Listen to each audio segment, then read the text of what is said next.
Okay, that's a good left. You're looking at the newest breed of drivers, the Locust. I don't know why it kicks in sometimes and it doesn't some other times. Dr. Jeff Dawson and his team at Carleton University built a motorized car to study locust flight without having to restrain the insects. If you restrain an insect while you're studying it, it doesn't behave naturally. And so by developing this vehicle, this car, we're actually allowing the insect to be in control of its own motion and its own movement while still allowing us to actually record data from it. The car runs using electric impulses from the beating of the locust's wings. So we see we have a migrating African locust, and what we have here is electrodes placed inside the muscles that are attached to the wings. Now the wings here, when they obviously see, they decompress and depress. So this causes electrical pulses within the body.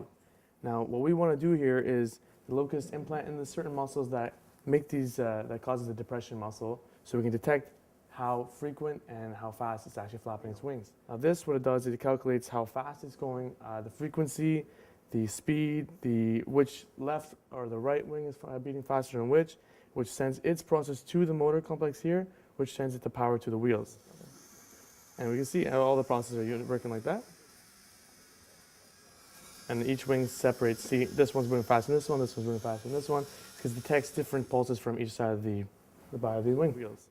Now, as we see here, as it's moving, now the signal is being sent there and it stops. So when it starts moving, it detects the muscle signal going through there and it starts driving like that.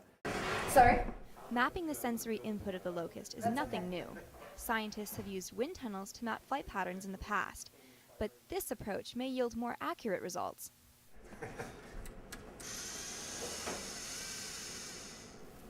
In order to drive the car, the locust must undergo surgery to implant the electrodes that will connect it to the vehicle.